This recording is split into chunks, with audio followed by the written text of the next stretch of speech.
Ngayon ang understanding and applying the universal laws to achieve success in network marketing business. So, meron kasi tayong handouts na binibigay sa mga nag-training dito. Kaya gusto kong introduce ito para naman merong i-review sa mga bahay nila. Yan ang halaga ng handouts. Okay, hindi lang sila mag-depend sa napanood or sa ginawang video, pero dito rin sa handouts na ito pwedeng mapag-aralan at ma-enhance pa yung kaalaman tungkol dito. Alam naman natin na we are governed by the laws of the universe. Pag wala kasi yung batas, magugulo ang lahat, tama? At itong batas ang masasabi kung ma-achieve mo yung pangarap mo, hindi. Kaya sundin mo talaga ang batas. Kasi if you violate the law, ikaw lang din. Maniwala ka muna sa hindi sa batas. Kasi wala law of gravity.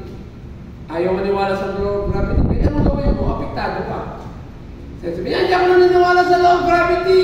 Tapos lumundag sa building. Ay, hulog yun. Kahit maniwala man sa law of gravity, di ba?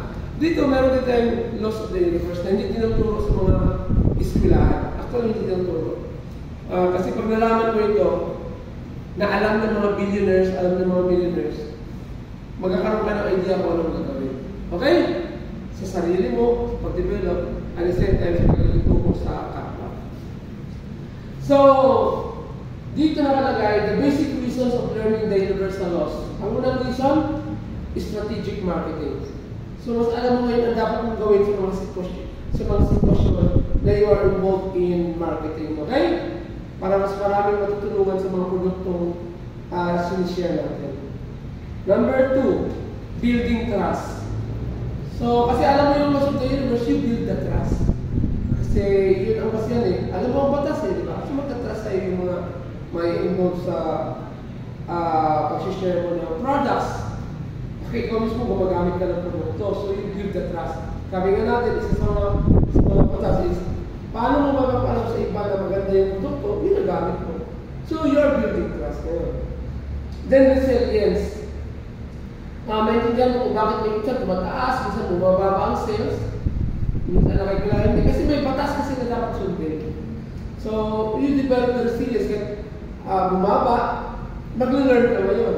So, matibay ka, matayo ka pa rin. Kaya mahirapan ka hanggang makamit ang tagumpay. Then, pang-apat, personal and professional growth. So, ito ang purpose ng laws of the universe. Magkaroon din tayo ng professional growth sa sarili, magbabago yung pananaw, at siyempre pag nagbago ang pananaw, magbabago yung environment. Kaya mag-usapan natin ngayon ang basic 12 universal laws. Basic 12 universal laws.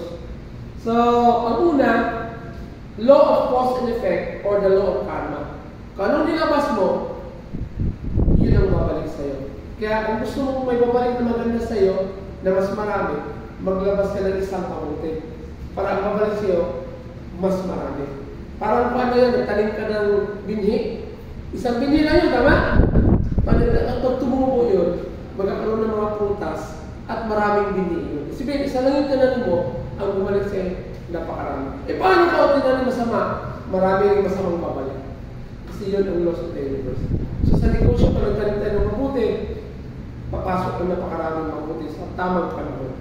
Yun ang law of cause and effect or the law of karma. Number 2, the law of relativity. So, hindi mo pwede sabihin masama yun, mabuti yun. Kasi everything is relative. Depende sa sitwasyon. So, kailangan alamin natin ang dahilan kung bakit ganun ang nangyayari. Maging open mind tayo. Kasi pwede na naranasan mo, hindi niya naranasan.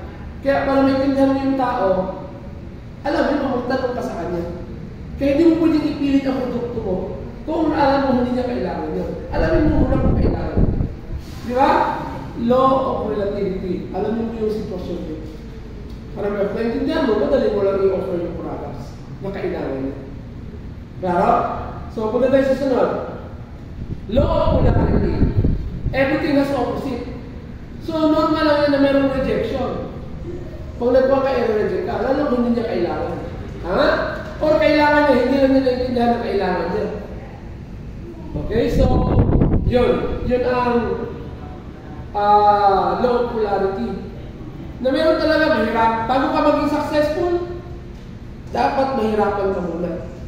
Yun ang first 3 sa 12 basic laws.